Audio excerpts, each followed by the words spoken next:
Ahoy Captain, and welcome to How to Decarbonize Your Ship, the show in which we provide guidance on regulations, that's right, regulations and decarbonization measures. In this episode we're going to look at a Handymax bulk carrier, and we're going to install fixed solar PV panels on top of the hatches, as you can see. Maybe not all of them, we're only going to look at a 100 kilowatt peak installation, which, let's say, assuming one hatch, roughly 400 square meters, would almost be enough for 100 kilowatt peak. Anyways, we're going to look into the business case and particularly the FuelEU cost impact of solar PV. We're going to call this case study the solar PV. And what we will see is only a, minor carbon reduction of 0.5% with this 100 kilowatt peak. We'll have a look at how it correlates to the auxiliary engine power later. All in all, minor reduction. However, with a CAPEX of roughly $100,000, we see a payback time of about 3 years, including all compliance costs. We're going to dive into FuelEU specifically, because what we will see is that almost the entire investment is recuperated or justified with the FuelEU savings alone. We save about $90,000 in about 10 years, a little bit more if we sail more in the EU, a little bit less if we sail less. Right now we take into account about 75% sailing in the EU. So this case study targets Handymax bulkers, mostly sailing in EU. We're not taking into account IMO net zero costs. That we will do in a later stage, which will even further improve the business case. But first, a few disclaimers. Of course, the tool that we used is only a model. Especially this one, there are quite some assumptions that we're going to lay out carefully for you. But please keep in mind that the model that we use is of course also subject to change and constantly evolving. So we can make the model available for your own use, especially for our members, and you can tweak them, you can change assumptions, etc. Keep in mind that it may not be exactly what you need for your ship, because we have to make assumptions on the ship types. It's made by humans, so if there are any errors included, please let us know so we can improve the tools even further. And finally, it's made with publicly available data, so everything that you see is publicly available.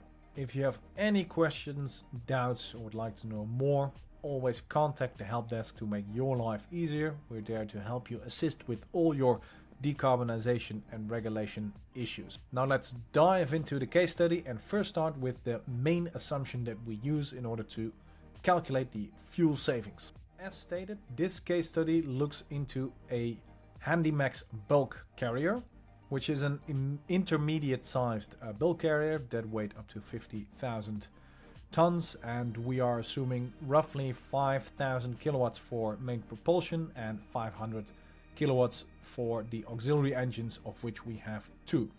Now, our main assumptions on how to save fuel is that we simply say these hatches provide a certain amount of energy over the entire year. So each day, of course, they provide a certain amount of energy. As you can see here, this is probably the northern hemisphere. So we let the user choose where you roughly sail. We calculate the total amount of energy output in kilowatt hours per annum. Then we multiply that with, we also take a fixed specific fuel consumption for your engine.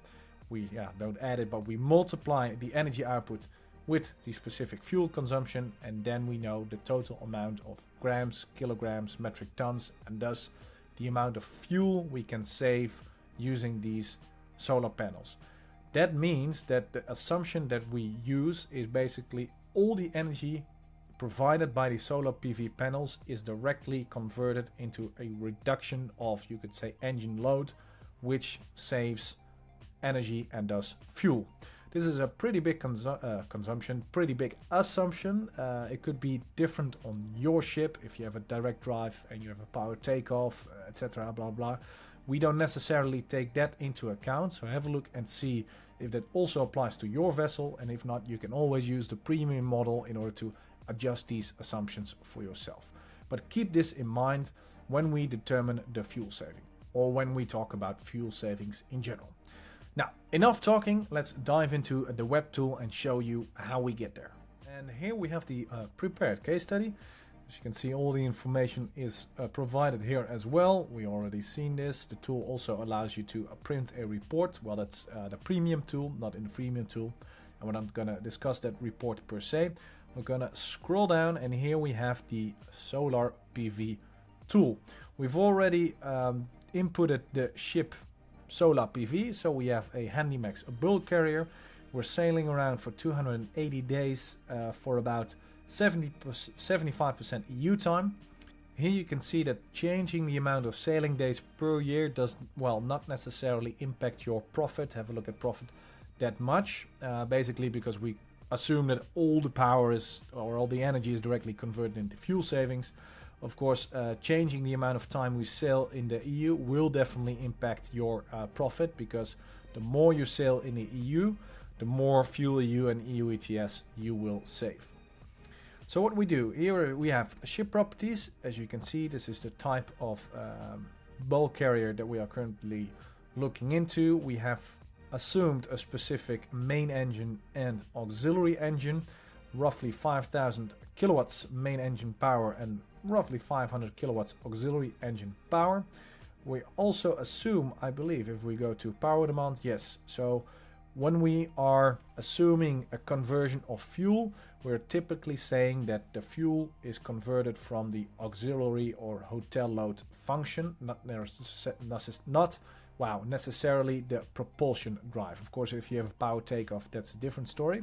But right now we say we have 500 kilowatts, we have 2 auxiliary engines, 40% engine load and 1 engine on, and that leads to 40% engine load, resulting in an average power while idling and or hotel load of about 220 kilowatts. And this is of course important because we are assuming annual savings. However, per day this can vary dramatically, especially if we are looking at a day in summertime. That is something we will discuss at the in the second part, so PV technical specs. So the engine characteristics, also an important one. What we assume here is that we take the specific fuel consumption as stated here. So roughly in this case about 182 of the, not the main, 222 roughly of the auxiliary engine.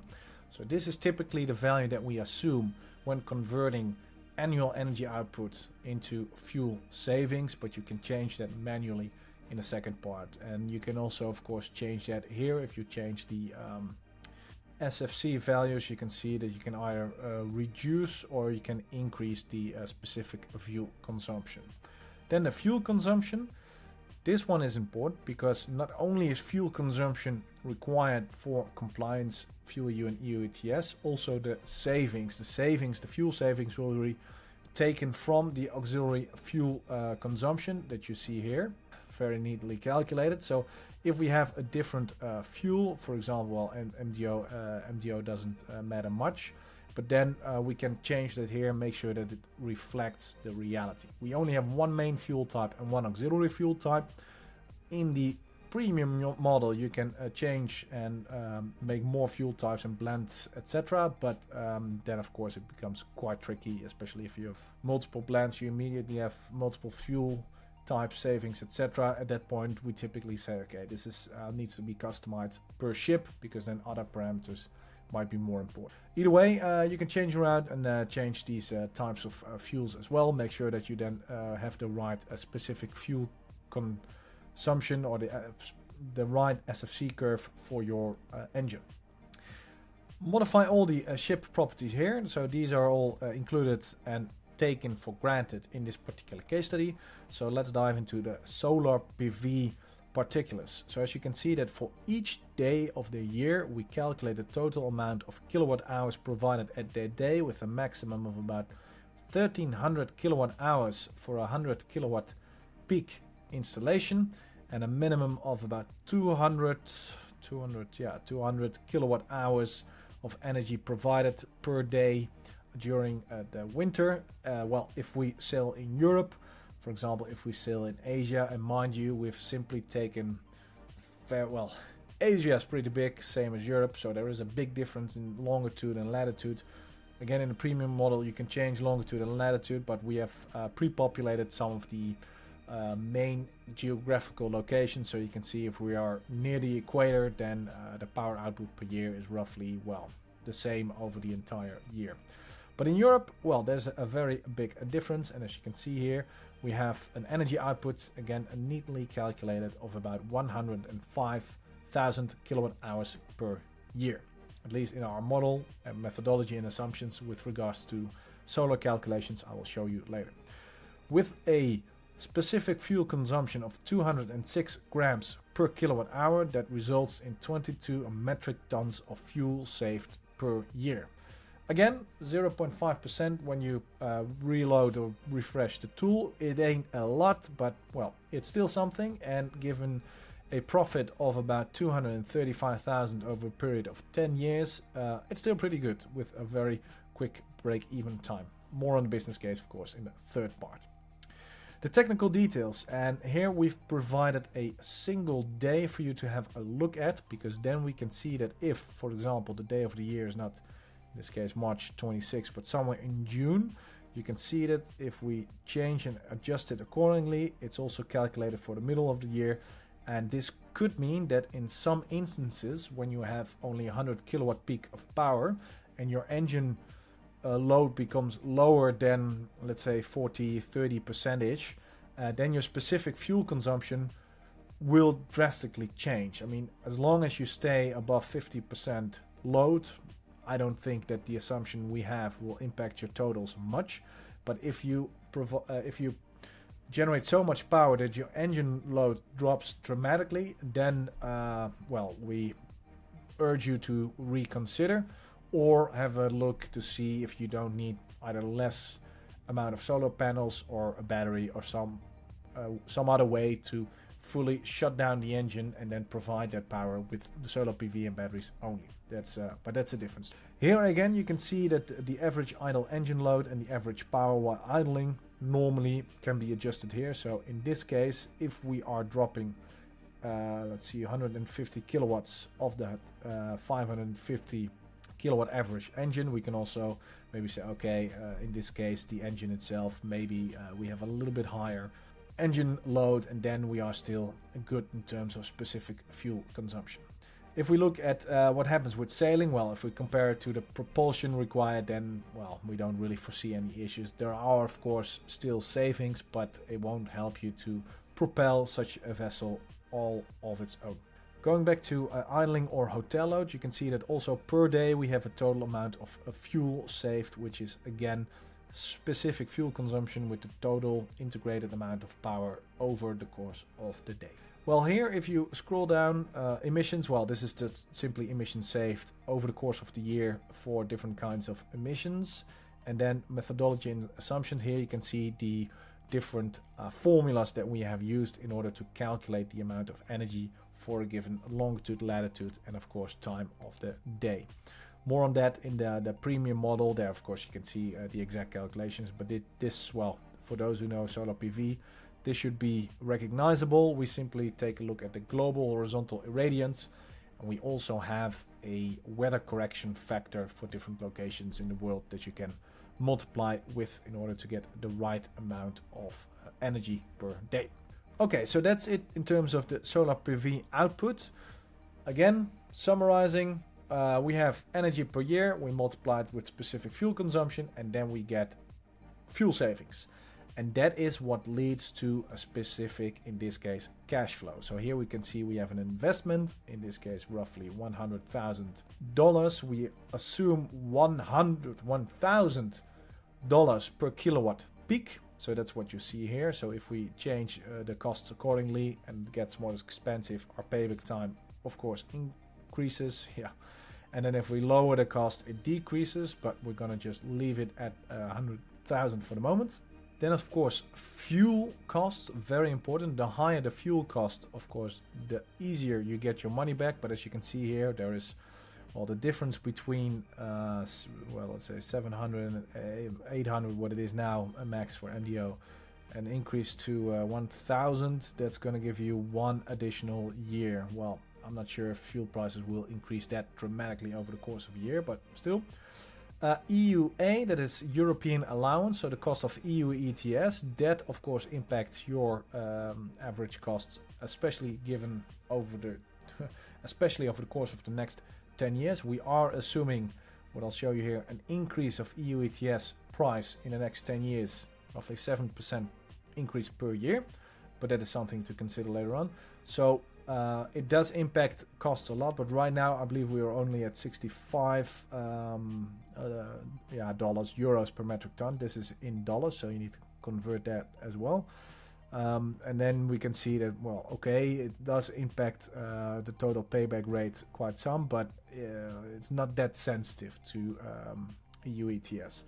It's more sensitive to, I'd say, overall sailing in the EU or not. So it really depends on your route, and we cannot control for the costs of European allowances. That's a bit external. The route is something, of course, that we can control. The model itself is most sensitive to the specific fuel consumption. Changing it only 10% either way will cause either a year more or less in terms of payback rate. So this is definitely something to have a look into if you are interested in solar PV. All in all, if we look at all these numbers and sliding them around, we can see that this more or less sensitivity analysis shows us that even with a high degree of variance in all the parameters, we are still quite comfortable saying that 3 years payback time with the compliance costs is achievable. Now let's go to the savings breakdown, and here you can see, as I stated before, one item missing. That's the IMO net zero framework. That's going to be added, but at the moment we're only considering the costs and payback without that IMO framework, because at the time of making this case study, not a lot is known about it.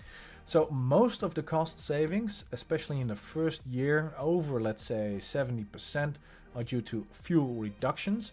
And later on, over the course of the next 10 years, especially if we of course increase the EUA, the EU ETS cost or the European allowances prices, then after let's say a period of 10 years, then those compliance costs will be almost half of the total savings when compared to a constant fuel price.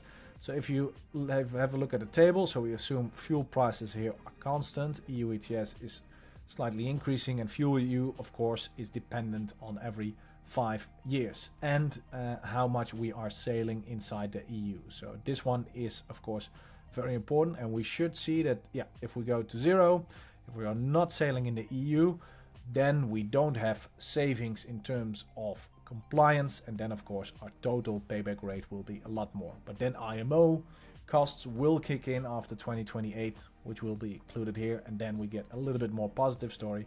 But generally I'd say this is very well suited for ship sailing in the EU or sailing a lot in the EU. There was one more thing I wanted to show you, and that's the FuelEU Maritime cost savings and how solar PV impacts those. Generally speaking, how FuelEU works, well, we have a lot more information. Where that comes from, FuelEU is quite complicated and it merits a whole kind of different tools and masterclasses, etc. So if you have a lot of questions, we advise you to have a look. But basically how FuelEU works is that every, let's say 5 years, a more stringent target needs to be achieved. If you don't achieve that target, you need to pay a certain amount of penalty. So you need to adhere to a specific greenhouse gas intensity. So what we see here is that with FuelEU, we have a conventional greenhouse gas penalty or greenhouse gas intensity and penalty. And we have a penalty after we apply solar PV, which is of course less. So if we have a look at the totals, we see that we calculate for each year and each situation the greenhouse gas intensity. So this is the target, that's the one we need to achieve. This is the conventional greenhouse gas that we have if we input everything that we show here. Then we see the penalty per year when conventional. We do the same when we apply solar PV. And here you can see, I'm not going to show realistic values, but I just want to show you the how it works.